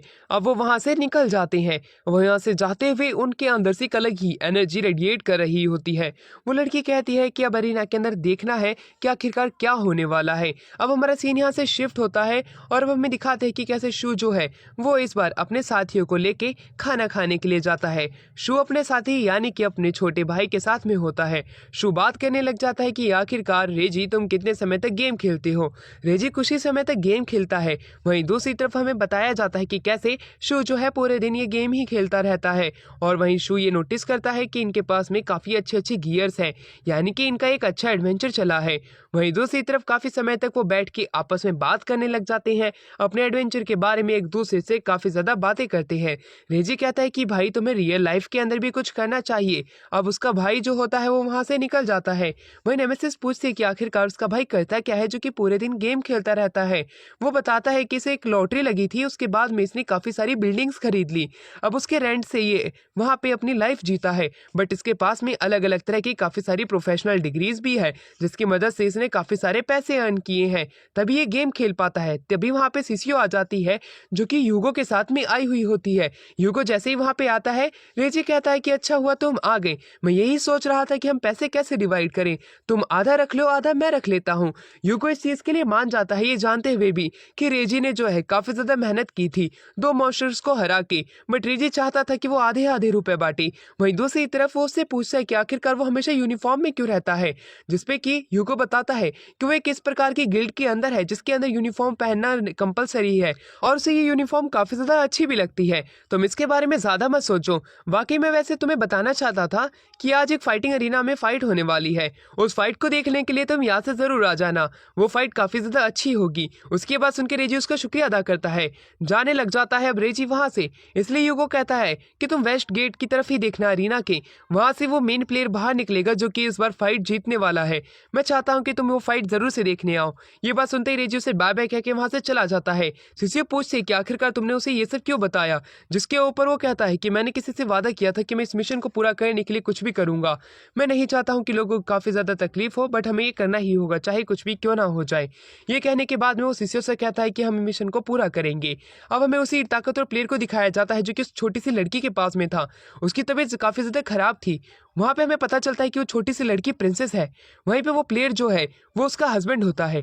वो वहाँ से जाने की बात करता है क्योंकि फाइटिंग अरीना में वो फाइट देखने के लिए नहीं आ सकती है, वो लेट ना हो जाए। उसी दौरान हमें उसी पेंगुइन को दिखाया जाता है जो कि ये सब होता हुआ देख रहा होता है एक बिल्डिंग के ऊपर से। वो अपनी टीम को कहता है कि तुम लोग तैयार हो, इस बार का हमारा जो मिशन है वो काफ़ी ज़्यादा ज़रूरी है, हम इसके अंदर किसी भी प्रकार की देरी नहीं कर सकते हैं। इस बार हमें इस फाइट का अंत करना ही पड़ेगा चाहे कुछ भी क्यों ना हो जाए। फाइटिंग अरीना में हमें अलग अलग तरीके के प्लेयर्स को दिखाया जाता है जो कि अपनी एम्ब्रॉइज की मदद से फाइट कर रहे होते हैं। फाइट काफ़ी ज़्यादा अच्छी चल रही होती है। फाइनल मूव की बारी आ चुकी हुई होती है। फाइनल मूव दोनों प्लेयर करते हैं और लास्ट में वहाँ पे खड़ा होने वाला ही जीत जाता है। वहीं दूसरी तरफ हमें शू को दिखाया जाता है जो कि अंडरग्राउंड अरीना में जा रहा था। ये देख के वहीं रेजी जो होता है उसका पीछा करता है। उसी की जैसी कॉस्ट्यूम पहना हुआ एक और पर्सन उसके पास में था जो कि और कोई नहीं बल्कि फिगरो होता है। फिगरो जो होता है अपने ऊपर से उस कॉस्ट्यूम को उतार देता है। फिगरो का दोस्त शू होता है और वो बात करने लग जाते हैं कमरे में आकर के। फिगरो इस बार रेजी को बताता है कि अगर उसे बैट करनी है तो वो उसी पे ही बैट करे क्योंकि उसके ज़्यादा चांसेस है ये फाइट जीतने के लिए। वो उसे और भी चीज़ें बताता कि उससे पहले शू बीच में आ जाता है। शू अपने भाई को एक रिंग देता है जिससे कि टेलीपैथी से वो बात कर सकता है अपने बड़े भाई से जब मन उसका चाहे। उसके बाद में अब वो रेजी को यहाँ से भेज देता है। फिगरो जो होता है उन्हें जाने के लिए इजाजत दे देता है। वह फिगरो शू से पूछता है कि आखिरकार तुम बीच में क्यों कूद पड़े, मुझे तुम्हारे भाई को बता देने देते, जिसमें वो कहता है कि अभी सही समय नहीं आया है, सही समय पे ही उसे सारी चीजें बताना। फिगरो कहता है तुम चिंता मत करो और वो बातें घुमाते हुए कहता है कि ये फाइट आज की खतरनाक होने वाली है, मुझे ऐसा प्रतीत हो रहा है। रेजी भी अब बैट लगाने की सोचता है। वो 60 मिलियन कॉइन लगा देता है। नेमेसिस अब उसके मुंह पे एक लात मारती है कि उसने इतने पैसे क्यों लगा दिए। उसी दौरान हमें दिखाया जाता है कि पीछे से शिनो आ जाता है। शिनो कहता है कि तुम मुझे कच्चे खेत की मूली लगा रहे हो, तुमने मुझे आखिरकार क्या समझा है। उसके पास में एक बच्ची देख के रेजी को लगता है कि वो किडनैप करके लेके जा रहा है। वो उससे फाइट करने के लिए तैयार था। शिनो उसके ऊपर अटैक करने के लिए आगे बढ़ता है कि बीच में शू आके उसके अटैक को रोक लेता है, ये कहते हुए आखिरकार तुम एक बच्चे के साथ में क्या फाइट कर रहे हो, तुम अरीना के अंदर अपनी ये ताकत दिखाना। जिसके ऊपर शिनो कहता है तुम चिंता मत करो, मैं वहां पे अपनी ताकत जरूर दिखाऊंगा। वहीं दूसरी तरफ रेजी जो होता है वो कहता है ये लड़की आखिरकार है कौन, जिसमें शिनो बताता है कि इसकी क्लासमेट है और ये भी सो रही है। उसकी ये बात सुनते ही रेजी को अपनी गलतफहमी के ऊपर ध्यान आता है। वहीं शिनो जाते जाते कहता है मैं तुम्हारे साथ बाद में खेलूंगा। रेजी कहता है कि तुम मुझे माफ कर देना, मुझे लगा था कि वो लड़की को तुम किडनैप करके लेके जा रहे हो, इसलिए मैंने बोल दिया था। शिनो कहता है कोई बात नहीं, बाद में मिलते हैं। वो वहां से निकल जाता है। शू कहता है कि ताकतवर प्लेयर है, इनके तुम मुंह भी मत लगना वरना तुम मुक्की खा के ही मानोगे। रेजी जो होता है वो अपने दोस्तों के पास में जाने लग जाता है। वो अपने साथ शू को भी लेके आया था। मैरी जो होती है वो सोच में पड़ जाती है कहीं ये मुझे पहचान ना ले, बट दूसरी तरफ हमें दिखाया जाता है कि शू से पहचान नहीं पाता। वो कहता है तुम तो वही मांगा वाली आर्टिस्ट हो ना जो कि अभी एक मांगा के ऊपर काम कर रही हो, मुझे तुमसे मिलकर काफी ज्यादा खुशी हुई। मैरी भी उसकी खुशी के साथ शामिल होती है कि हमें दिखाया जाता है स्टेडियम के अंदर कि कैसे शू जो है वो वेस्ट साइड से निकला होता है और शिनो जो है वो ईस्ट साइड से निकला होता है। दोनों एक दूसरे को देखने लग जाते हैं। इन दोनों की फाइट होना एक रेयर चीज है क्योंकि ताकतवर प्लेयर बड़े ही मुश्किल से एक दूसरे दूसरे से फाइट करते हैं, बट ये दोनों यहाँ पे फाइट करने के लिए तैयार हो गए हैं। स्टेडियम के ऊपर एक डोमेन बन जाता है जिससे कि इनके अटैक बाहर ना जा सके। जैसे ही वो बैरियर बनता है, ये दोनों एक दूसरे से फाइट करने के लिए तैयार होते हैं। शिनो कहता है कि इस बार मैं फिगरो को खत्म करके रहूंगा। लोग उससे गुस्सा हो जाते हैं क्योंकि वो उसे ना पसंद करते हैं, फिगरो को पसंद करते हैं। अब उनकी फाइट शुरू हो जाती है। फाइट काफी ज्यादा तेज हो रही होती है। आसपास के प्लेयर तो समझ ही नहीं पा रहे थे कि आखिरकार चल क्या रहा है उस फाइटिंग एरिना के अंदर। अब हमें फाइटिंग एरिना में दिखाया जाता है कि कैसे शिनो के जितने भी अटैक होते हैं वो काफी ज्यादा तेज थे। फिगरो उसके अटैक से बचने के लिए अपनी पूरी कोशिश कर रहा होता है। उसके हर एक अटैक को वो डॉज कर पा रहा था। पर दूसरी तरफ अब हमें दिखाया जाता है काफी सारे तिलिस्मान वहां पे बन चुके थे और वो एकदम से फटते हैं। एक आग बाहर निकल के आती है जिससे कि फिगरो प्रोटेक्टिव शील्ड बना के बच जाता है। अब इस शील्ड का इस्तेमाल सिर्फ वो 10 मिनट बाद कर पाएगा। शू ये सारी बातें अपने भाई रेजी को बता रहा होता है जो कि फाइटिंग एरिना में फाइट चल रही होती है। सभी लोग हैरान होते कि इतने सारे तिलिस्मान का इस्तेमाल कर पा रहा है। उसी दौरान वो प्रोटेक्टिव शील्ड हट जाती है। अब शिनो जो होता है वो उसके ऊपर अटैक करने लग जाता है। अपने घुटने पे फिगरो आ चुका होता है। ये देख के सभी लोग हैरान थे क्योंकि शिनो ने काफी तेज स्पीड में उसके एक लंग को बाहर निकाल लिया था। वो दिल को बाहर निकालना चाहता था बट एक लंग गलती से आ गया। वो अगली बार हर्ट को निकालने की कोशिश करेगा। ये बात देखते ही हर एक इंसान समझ जाता है कि शिनो ये फाइट जीतने वाला है क्योंकि फिगरो का लंग बाहर आ गया, यानी कि शिनो काफी ज्यादा तेज है। शो कहता है तुम चिंता मत करो, ये फाइट फिगरो ही जीतेगा चाहे कुछ भी क्यों ना हो जाए। ये बात सुनते ही नेमेसिस हैरान थी। फिगरो के शरीर पे से कपड़े हट जाते हैं। फिगरो वापस से हील होने लग जाता है। इस बार वो अपने स्वॉर्ड का इस्तेमाल करता है और अब उससे फाइट करने लग जाता है। शिनो के बड़े बड़े हाथ होते हैं। इसका मतलब है उसका जो एम्ब्रियो है वो उसके हैंड के अंदर है, तभी वो इतने अच्छे अटैक कर पाता है अपने हैंड की मदद से। वहीं दूसरी तरफ फिगरो जो होता है उसके एक हाथ को काट के रख देता है। शू से वो रिजी पूछता है कि आखिरकार फैटल फील्ड में चल क्या रहा है। शू बताता है हमारे फिगरो के पास में जिस प्रकार का एम्ब्रियो है वो एक सुपीरियर एम्ब्रियो है जिसके इस्तेमाल से उसके पास जितनी आइटम होगी उसकी पावर डबल होती जाएगी। यही उसकी पावर है। ये बात सुनते ही वो हैरान हो जाते हैं बट एक पल के लिए वो पूछता है कि उसके पास तो इक्विपमेंट ही नहीं है तो वो करेगा क्या, जिसके ऊपर शू बताता है कि इसके बीच में कैच है। ये जितने समय तक फाइट करता रहेगा इसकी ताकत उतनी ज्यादा फोल्ड से बढ़ती जाएगी। इसका मतलब है कि जितनी देर तक वो शिनियों से फाइट करेगा शिनियों से तो वो उतना ही ज्यादा ताकतवर बनता जाएगा। ये बात सुनते ही सभी लोग हैरान हो जाते हैं कि इस प्रकार की का भी एक एम्ब्रियो है जिसकी मदद से लोगों की ताकत बढ़ती जाती है। वहीं दूसरी तरफ शू जो होता है उनकी फाइट देख रहा होता है जहाँ पे कि शिनियों के एक हाथ को वो लोग काट चुके होते हैं। वहीं पे अब दूसरी तरफ शिनियो जो होता है वो कहता है तुम काफी ज्यादा अच्छे से फाइट करते हो। शू कहता है अब ये फाइट खत्म होने वाली है क्योंकि फिगरो ने अपनी लेजेंडरी स्वॉर्ड को समन कर लिया होता है। उसके लेजेंडरी स्वॉर्ड को देख के हर कोई हैरान होता है क्योंकि उन्होंने पहली बार लेजेंडरी स्वॉर्ड देखी थी। शिनियो काफी जोर से हंसते हुए कहता है तो ये फाइट अब आखिरी चरण पे पहुंच चुकी है। वो भी अपनी एक लेजेंडरी स्वॉर्ड को बाहर निकाल लेता है। जब वो फिगरो से फाइट करने के लिए तैयार होता है दोनों अब एक दूसरे के ऊपर अटैक करने के लिए आगे बढ़ते हैं। फिगरो जो होता है वो समझ चुका था कि इसके अटैक को डॉज करते वो अपने हाथ को गवा बैठता है। वो अपने स्वॉर्ड से उसके ऊपर अटैक तो करता है बट उसकी छाती के आर पार शिनियो का एक हाथ हो जाता है। ये देख के हर किसी को लग रहा होता है कि फिगरो इस बार हारा जाएगा क्योंकि उसकी स्वॉर्ड से अभी तक वो अटैक नहीं कर पाया था। पर शू को पता था कि फिगरो ही जीतेगा क्योंकि फिगरो के पास में जो एक एम्ब्रियो है वो हार्ट की शेप का है और वो उसे हमेशा प्रोटेक्ट करके रखता है। ऐसा ही होता है। फिगरो वापस से जाग चुका था। वो अपनी स्वॉर्ड से शिनियो को बीच में से काट के रख देता है। शिनियो की बॉडी अब 2 हिस्सों में कट जाती है। आसपास के लोग ये देख के काफी ज्यादा खुश होते हैं कि फिगरो जीत चुका है। शू को ये बात पहले से ही पता थी पर वहां पे फ्लेमिंसो आ जाता है। फ्लेमिंसो बैरियर के ऊपर चल रहा था। वो अपने ऊपर से नकाब हटाता है। वो डॉक्टर फ्रैंकलिन होता है। डॉक्टर फ्रैंकलिन को देख के सभी लोग हैरान होते कि आखिरकार वो वहां पे कर क्या रहा है। डॉक्टर फ्रैंकलिन जो है वो एक दूसरे एम्पायर से यहाँ पे आए हुए होते हैं इन लोगों को हर किसी को मारने के लिए। वो कहता है कि अब तुम मेरा स्वागत करो, मैं तुम सभी को खत्म करके रख दूंगा। सभी लोग उस पर अटैक तो करते हैं बट उसके ऊपर कुछ असर नहीं होता है। फ्रैंकलिन जो होता है अपने एम्ब्रियो को अपने पास बुलाता है और एक चिड़िया के अंदर से एक प्रिंसेस बाहर आती है। उस प्रिंसेस को वो अपने हाथ में लेते हुए कहता है एलिजाबेथ को जो कोई भी मारेगा वो एम्पायर का दुश्मन बन जाएगा, तो क्यों ना तुम मुझ पे वापस से अटैक करो तो तुम्हारी प्रिंसेस मारी जाएगी। ये देखने के बाद में हर कोई हैरान था कि अब ये क्या करने वाला है। तभी मैरी को याद आता है कि कुछ समय पहले जब वो एरिना की टिकट ले रही थी तो एक गलियारे के अंदर वो एक छोटी सी बच्ची को देखती है जिसे कि कुछ गुंडे परेशान कर रहे होते हैं। जब वो उस बच्ची को बचाने जाती है तब वो उन लोगों से घिर चुकी हुई होती है। उन गुंडों को वो काफी जोरों से पीट देती है और बच्ची को बड़ी ही मुश्किल से बचाती है। बच्ची जो कि एलिजाबेथ प्रिंसेस होती है वो काफी ज्यादा खुश होती है। वो कहती है कि तुम्हारा शुक्रिया, तुमने मुझे बचा लिया। बट कुछ नाइट आ जाते हैं जिससे कि लग रहा था कि मैरी उसे किडनैप करके लेके जा रही है। नाइट उनके पीछे पड़ जाते हैं, इसलिए एलिजाबेथ मैरी को वहां से लेके भागने लग जाती है जिससे कि वो मैरी को बचा सके। मैरी के साथ में वो कुछ टाइम स्पेंड भी करती है और उसे काफी ज्यादा अच्छा भी लगता है। मैरी को वो सारी चीजें बता देती है कि वो क्यों उन लोगों से भागी थी, क्योंकि वो एक प्रिंसेस है और उसे लोग जीने नहीं देते हैं, हमेशा उसका बिजी शेड्यूल रहता है, इसी वजह से वो यहाँ पे थोड़ा फन करने के लिए आई हुई है। वो एलिजाबेथ को साथ में काफी ज्यादा खुश होती है। मैरी भी, मैरी को वो एलिजाबेथ शुक्रिया अदा करती है कि उसके साथ वो अच्छा टाइम स्पेंड कर पाई थी। वहीं दूसरी तरफ हमें दिखाया जाता है कि कैसे मैरी यही सोच रही होती है कि अगर एलिजाबेथ के साथ वो और टाइम स्पेंड करती तो डॉक्टर फ्रैंकलिन के पास में अभी एलिजाबेथ नहीं होती, ये इसमें उसी की ही गलती है।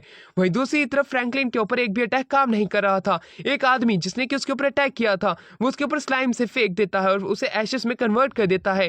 स्लाइम के ऊपर कुछ भी असर नहीं हो रहा था, कोई भी उसके ऊपर अटैक कर ले वो स्लाइम वापस से रीजनरेट हो जा रहा था। उसी दौरान वो स्लाइम्स को वहां पे छोड़ देता और कहता है अब सारी स्लाइम्स तुम लोगों को खत्म कर देगी, तुम अब कुछ भी नहीं कर पाओगे। अब जैसे ही वो लोग सभी हॉल के अंदर जाते हैं वहां पे एक होलोग्राम आता है।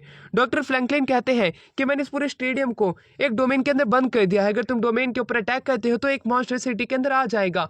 अगर तुम इस डोमेन को एक ही अटैक में तोड़ने में कामयाब हो पाते हो तब एक पूरे मॉन्स्टर की एक पूरी सेना इस सिटी के ऊपर अटैक कर देगी, इसे बर्बाद कर देगी। लोगों को समझ ही नहीं आ रहा था कि अब वो क्या करे। सिटी के बाहर के लोगों को अब हमें दिखाया जाता है जहाँ पे कि डॉक्टर फ्रैंकलिन एक मॉन्स्टर के ऊपर होते हैं। एलिजाबेथ उससे पूछते कि आखिरकार वो ये सब यहाँ पे ही क्यों कर रहा है, जिसके ऊपर डॉक्टर फ्रैंकलिन बताते हैं कि तुम्हें क्या लगता है ऐसे ताकतवर प्लेयर जो कि एक पूरे किंगडम को हराने की ताकत रखते हैं, अगर वो वहां पे आए हैं तो क्यों ना हम उन्हें हरा के इस पूरे किंगडम को ही हरा दे। इस प्रकार से हम पीस को स्थापित कर पाएंगे इस पूरे दुनिया के अंदर। ये बात सुनते ही एलिजाबेथ हैरान होती है। दूसरी तरफ डॉक्टर फ्रैंकलिन कहते हैं मास्टर ने जैसे बताया था हम वैसा ही कर रहे हैं, ये मिशन इस बार कामयाब होकर ही रहेगा, चाहे कुछ भी क्यों ना हो जाए, हम इन सभी लोगों को हरा के रहेंगे और शांति को स्थापित करके रहेंगे। दूसरी तरफ शू जो होता है वो बैरियर के पास में आता है रेजी को लेके। रेजी बाहर जाने की कोशिश करता है, वो बाहर जा पा रहा होता है। शू को पता चल जाता है इस स्टेडियम के अंदर 50 लेवल की एंट्री पास होती है,